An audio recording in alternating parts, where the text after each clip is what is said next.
Hello दोस्तों। बिंदास 90 पर आप सभी लोगों को आज भूगोल का दूसरा क्लास है। उससे पहले एक क्लास हो चुका है, तो पहला वाला क्लास भी देख लीजिएगा। तो आज जो पहला क्वेश्चन है यहाँ पर, महाद्वीप कैसे, पहला क्वेश्चन, महाद्वीप अलग कैसे हुए, जो महाद्वीप होते हैं कैसे अलग हुए। तो ये वाला जो विवर्तनिक क्रिया से महाद्वीप कैसे अलग हुए, तो विवर्तनिक क्रिया से अलग हुए। एक क्वेश्चन बीपीएससी 3 में आया था, बीपीएससी 3 में आया था। नेक्स्ट क्वेश्चन है दोस्तों, वलन क्रिया किसका परिणाम है। तो वलन क्रिया जो होते हैं पर्वत निर्माणकारी बल है। वलन क्रिया किसका परिणाम है, तो पर्वत निर्माणकारी बल है। तीसरा क्वेश्चन है, 90 ईस्ट रिज कहाँ पर स्थित है। तो 90 ईस्ट रेंज कहाँ पर स्थित है, तो हिंद महासागर में है। इंपॉर्टेंट क्वेश्चन है दोस्तों। उसके बाद क्वेश्चन नंबर 4, खनिज क्या है। तो खनिज होता है अकार्बनिक ठोस। खनिज क्या होते हैं, अकार्बनिक ठोस होता है खनिज। दूसरा क्वेश्चन होती है, बेलाडीला किसके लिए प्रसिद्ध है। तो बेलाडीला जो होते हैं लौह अयस्क के लिए प्रसिद्ध हैं। क्वेश्चन नंबर 6 शायद 7 होगा, किस फसल की बुआई और कटाई के बीच सर्वाधिक अंतराल पाया जाता है। तो किस फसल की बुआई एवं कटाई के बीच सर्वाधिक अंतराल पाया जाता है, तो इसका आंसर हो जाएगा गन्ना। गन्ना सबसे ज़्यादा टाइम लेते हैं। उसके बाद क्वेश्चन, त्रिवेणी नहर किस नदी से, सॉरी, त्रिवेणी नहर में किस नदी से पानी आता है। तो त्रिवेणी जो नहर होता है तो गंडक नदी से पानी आता है।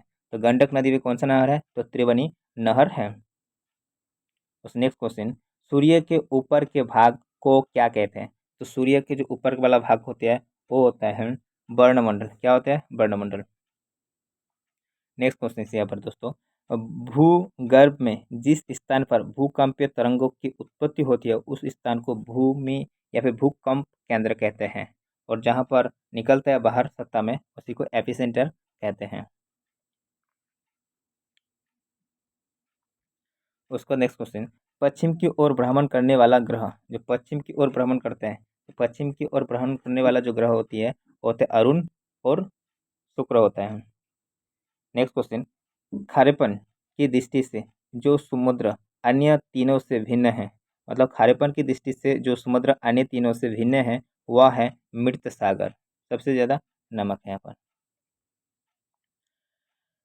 मृत सागर में उच्च लवणता का कारण क्या है। तो मृत सागर में उच्च जो लवणता के कारण होती है वहाँ पर स्थिर जल के कारण। किसके कारण, स्थिर जल के कारण।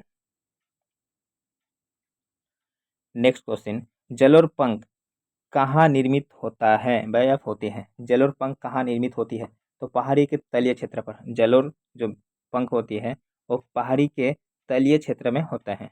नेक्स्ट क्वेश्चन, काली मिट्टी किस फसल की खेती के लिए सर्वाधिक उपयोग होता है। तो काली मिट्टी किस फसल की खेती के लिए सर्वाधिक उपयोग होता है, तो कपास के लिए। किसके लिए दोस्तों, कपास के लिए। नेक्स्ट क्वेश्चन, तमिलनाडु के 2/3 क्षेत्र पर किस प्रकार की मिट्टी का विस्तार पाया जाता है।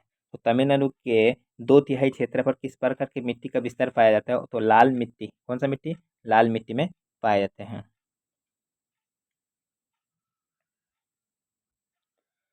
उसको नेक्स्ट क्वेश्चन, सिंहभूम किसके लिए प्रसिद्ध है। तो सिंहभूम जो होता है वो तांबा के लिए। किसके लिए, तांबा के लिए प्रसिद्ध है। झाड़िया कोयला की खाने देश के किस राज्य में स्थित है। जो झोड़िया होते हैं, झोड़िया कोयला खाने मतलब खूनी जहाँ पर मिलते हैं तो कहाँ पर स्थित है, तो झारखंड में। झोड़िया कहाँ पर है, झारखंड। झोड़िया कोयला कहाँ पर मिलते हैं, झारखंड में मिलते हैं।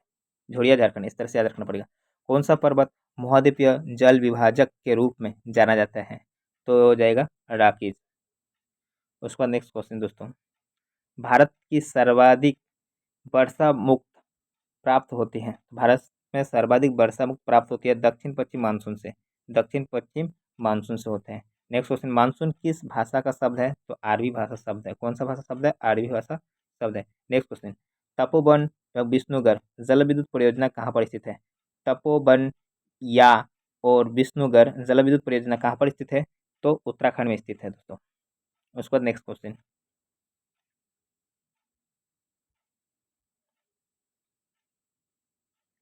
काकरापारा परियोजना किस नदी पर स्थित है। तो काकरापारा, इंपॉर्टेंट क्वेश्चन है दोस्तों, इंपॉर्टेंट क्वेश्चन है। काकरापारा परियोजना किस नदी से संबंधित है, तो ताप्ती नदी। कौन सा नदी, काकरापारा, ताप्ती, काकरापारा ताप्ती। काकरापारा परियोजना किस नदी पर स्थित है, तो ताप्ती में। हिडकल परियोजना किस नदी पर स्थित है? तो घटप्रभा। उसके बाद नेक्स्ट क्वेश्चन है, गंगा के मैदानों की पुरानी कछारी मिट्टी को क्या कहलाता है? तो गंगा के मैदान की पुरानी कछारी मिट्टी को कहलाता है भांगर, और नया को खादर। नया को क्या कहते हैं? खादर कहते हैं, और पुराने को भांगर कहते हैं। तो दोस्तों, बिंदास 90 चैनल आप लोग सब्सक्राइब कर लीजिएगा, और वीडियो को अच्छा लगे तो लाइक कर देना। पूरा वीडियो देखने के लिए आप लोगों को धन्यवाद। Thanks for watching this video.